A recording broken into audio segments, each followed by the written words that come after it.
In December 1993, the world believed it was over. Pablo Escobar, the king of cocaine, the terror of Colombia, the billionaire outlaw, had finally been killed. But what if that rooftop in Medellin was a lie? What if Escobar didn't die, but disappeared? This is the alternate timeline where the world's most dangerous man escaped justice, rebuilt his empire, and reshaped civilization itself.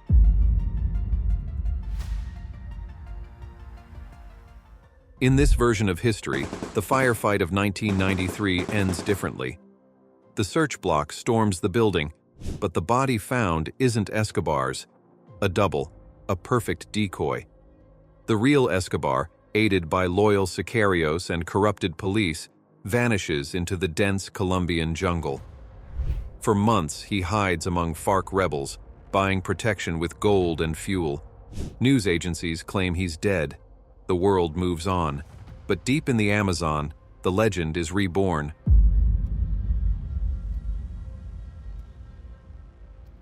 From exile, Escobar does what he always did best: rebuild.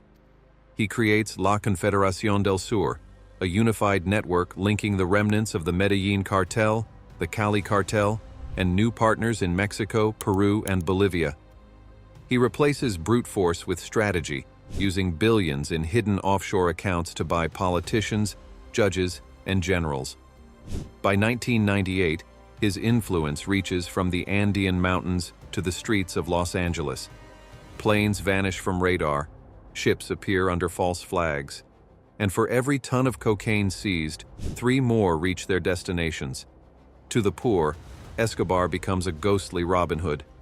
To the world, he's a myth that refuses to die.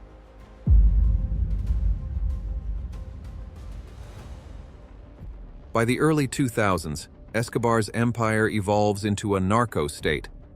He no longer hides, he governs.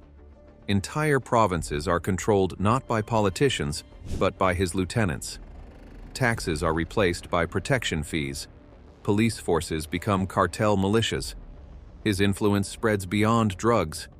He invests in gold, oil, and technology. Through shell companies and corrupted banks, Escobar launders billions into the global economy. The United States launches new anti-drug initiatives, Operation Phoenix, Condor II, but every raid ends in disaster. Helicopters vanish. Informants are found hanging from bridges. Governments fall, replaced by regimes secretly funded by cartel money.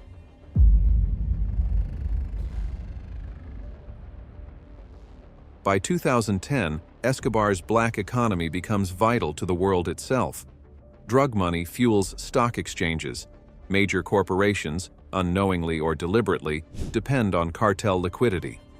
Latin America's GDP quietly stabilizes because of narco-cash. When the U.S. imposes new sanctions, Escobar retaliates not with guns, but with finance.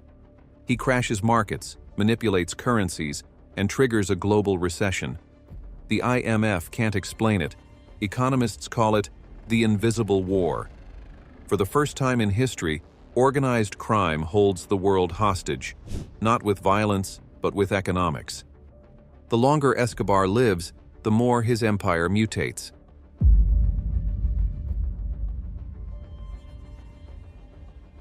By 2020, La Confederación del Sur commands private armies larger than national militaries.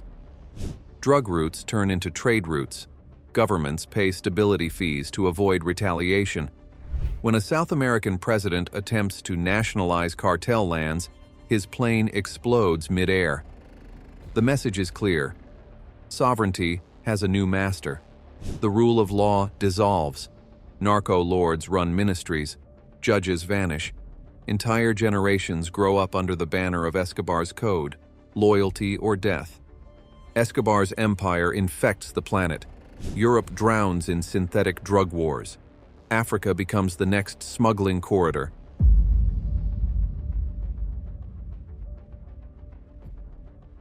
Asian syndicates merge with the Confederation, forming the Global Cartel Council.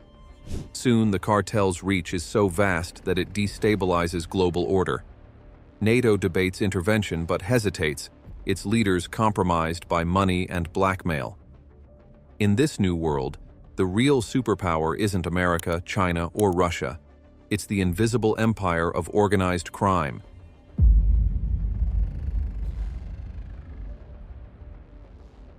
If Pablo Escobar had never been caught, his empire could have swallowed the modern world whole. History teaches us that every tyrant falls, but what if the tyrant learns to hide, to evolve, to become the system itself? In that world, justice dies quietly, and the line between power and crime disappears forever. Subscribe to Doomsday Broadcast, because the end begins with knowledge of everything.